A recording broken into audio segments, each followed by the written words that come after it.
Hi guys! So for today's video nga ay super happy talaga ako dahil sa wakas ay dumating na nga itong portable ice maker namin. Dahil in just 6 to 8 minutes nga ay meron ka na kaagad na yelo. Malaking tulong talaga to sa bahay nyo o kaya naman sa pagnenegosyo. Lalo na tag-init na naman ay kailangan talaga natin ng mga pampa-refreshing. Kasi di na nga natin kailangan bumili ng ice cube sa labas. Sure din tayo na malinis ang ating pagkakagawa ng yelo. Ganun. Kaya kung may unli ice nga tayo everyday, panigurado ay may unli drinks din tayo na magagawa kahit nasa bahay. Dahil sa portable ice maker machine nga natin from Hycon, ay nakagawa nga ako dito ng iba't ibang drinks na isa sa mga bestseller sa amin. Alam kong kaya din tong gawin lalo na kung gusto nyo din makapagsimula magnegosyo. Kaya naman worth it talaga to para sa amin na i-check out ang portable ice maker machine from Hycon. Kasi bukod din sa pang-aesthetic ang dating niya ay affordable pa nga ito. Ipapakita ko na nga sa inyo kung gaano nga kabilis makagawa dito ng yelo. Bali, lalagyan lang natin to ng 1.2 liters na tubig at saka natin i-on. At ang maganda nga dito mga mi ay adjustable talaga ang size dito ng ating ice cube. Pwede ka pumindot kung small ba o large. And charan! Every 6 minutes nga ay nagsisihulog na dito yung tumigas na tubig galing itaas. Syempre, at dahil automatic nga to ay automatic din na mag-iilaw kapag puno na din ang yelo dito sa box. Kapag nagsisituno na din yung yelo ay kusa naman to gagawin na yelo ulit. Kaya di ka na talaga mahihirapan sa paglagay. Once na wala na din na tubig sa loob ay kusa mo naman to ma-check dahil iilaw naman siya sa add water. Kaya sa loob din ng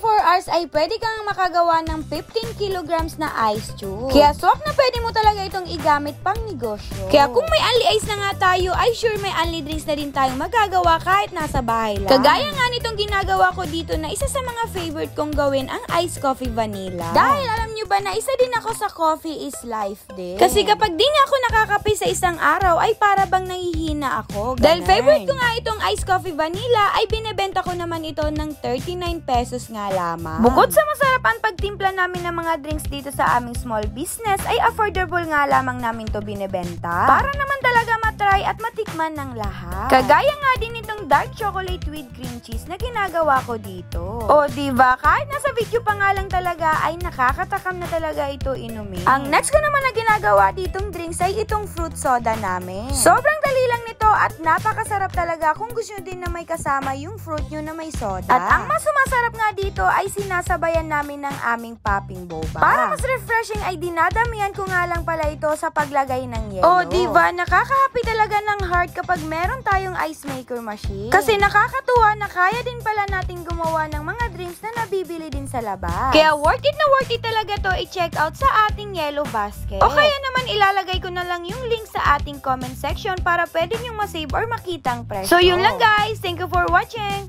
Bye-bye!